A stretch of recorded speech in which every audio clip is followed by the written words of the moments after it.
সবাইকে আমন্ত্রণ জানাচ্ছি বিডি লাইভ 24 নিউজে। শ্রীনগরে যুবদলের বিজয় র্যালি। বিস্তারিত দেখুন মুন্সিগঞ্জ প্রতিনিধি সাফিন আহমেদের রিপোর্টে। 5ই আগস্ট আওয়ামী ফ্যাসিবাদের পতন ও ছাত্র জনতার বিজয়ের বর্ষপূর্তি উপলক্ষে শ্রীনগরে যুবদলের উদ্যোগে বিশাল একটি বিজয় র্যালি বের হয়েছে। মঙ্গলবার বিকেলে শ্রীনগর ডাকবাংলা চত্বর এলাকা থেকে এই র্যালি বের হয়। শ্রীনগর উপজেলা যুবদলের আহ্বায়ক কমিটির 1 নং সদস্য রাজু আহমেদের নেতৃত্বে এই র্যালি বের হয়। র্যালিটি উপজেলার প্রধান সড়ক প্রদক্ষিণ শেষে জমজম টাওয়ার এলাকায় এসে শেষ হয়। এ সময় এক পথসভায় বক্তব্য রাখেন উপজেলা যুবদলের আহ্বায়ক কমিটির অন্যতম সদস্য রাজু আহমেদ, উপজেলা যুবদলের আহ্বায়ক কমিটির সদস্য সিদ্দিক আহমেদ, উপজেলা স্বেচ্ছাসেবক দলের যুগ্ম আহ্বায়ক মাসুদ শেখ প্রমুখ।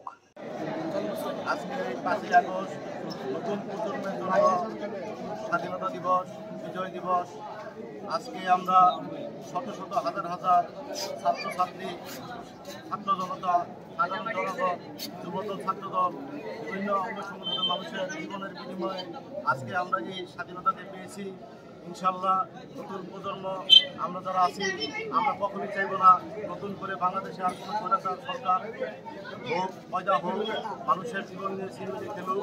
আমরা সবাই রাজনীতি করি। আমি ব্যক্তিগতভাবে মুন্সিগঞ্জ জেলা যুবদলের সাবেক সহসাধারণ সম্পাদক পদে ছিলাম।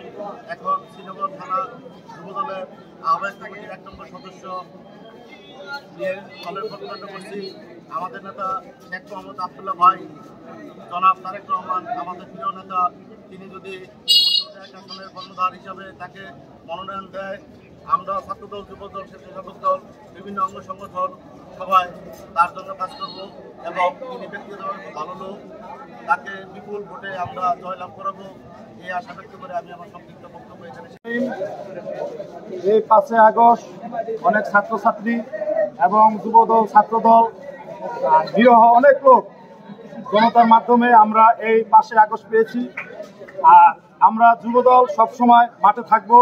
সকল ষড়যন্ত্রের মোকাবেলা ইনশাল্লাহ রাজু আহমেদের নেতৃত্বে আমরা সবসময় বিগত দিনে ছিলাম, সামনেও থাকবো ইনশাল্লাহ। এই যুবদল করতে গিয়ে আমরা হামলা, মামলা, জেল, জুলুম, এই রাজু আহমেদ, আমি সহ অসংখ্য যুবদলের নেতৃবৃন্দ, কর্মীবৃন্দ, স্বৈরাচারী শেখ হাসিনা আওয়ামী লীগের নির্যাতনের শিকার হয়েছে।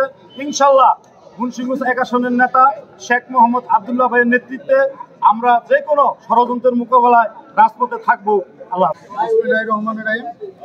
বিগত 17 বছরে আমরা 5ই আগস্টের স্বৈরাচারী হাসিনার পতনের আগেও ঠিক যেভাবে 17টি বছর নির্যাতন নিপীড়নের পরও আমরা যেভাবে বিএনপি ছায়াতলে আন্দোলন সংগ্রাম করেছি রাজু আহমেদের নেতৃত্বে, ইনশাআল্লাহ আজকে এই বিজয় দিনে আমাদের সকলের যুবৈক্য যারা আছি, ছাত্রদল, স্বেচ্ছাসেবক দল সহ সমস্ত জনগণ, ছাত্র জনতা এবং আমরা যারা আছি শ্রীনগরবাসী, আগামী দিনে ইনশাআল্লাহ শেখ মোহাম্মদ আবদুল্লাহ ভাইয়ের নমিনেশন পায় আমরা মুন্সিগঞ্জ 1 আসনে সংসদ নির্বাচনে শহীদ ভাই, হাফিজ ভাইয়ের নেতৃত্বে এবং রাজু আহমেদের নির্দেশনায় বা রাজু আহমেদের নেতৃত্বে আমরা যুবদল ঐক্যবদ্ধ আরো বেশি শক্তিশালী।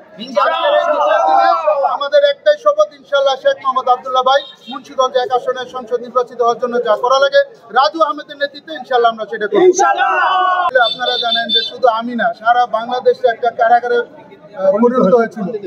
বাক স্বাধীনতা ছিল না, নির্যাতন নিপীড়নের যাতাগলে সারা দেশের মানুষ একদম কণ্ঠাস হয়েছিল। কিন্তু গত 5ই আগস্ট শেখ হাসিনার পতনের মধ্য দিয়ে আজকে সারা বাংলাদেশের মানুষ একটা মুক্ত বাতাসে এই যে আমরা শ্বাস নিতে পারছি। মিছিল, মিটিং, বাক স্বাধীনতা, এটা আমাদের জন্য অনেক বড় বিষয়। আজকে সেই 5ই আগস্টের আজকের 1 বছর আগের আর আজকের এই 5ই আগস্ট অনেক বেশি ব্যবধান। ইনশাল্লাহ আমরা আরো বেশি ঐক্যবদ্ধ। যেভাবে হাসিনা ফ্যাসিস্টকে বিদায় করেছি, আগামী দিনে দেশের জন্য, দেশের জনগণের জন্য রাজু আহমেদের নেতৃত্বে শেখ মোহাম্মদ আবদুল্লাহ ভাইয়ের নির্দেশনা এবং শেখ মোহাম্মদ আবদুল্লাহ ভাইয়ের যত রকম ভালো কার্যকলাপ আছে উন্নয়নের জন্য আমরা কাজ করে যাবো ইনশাআল্লাহ।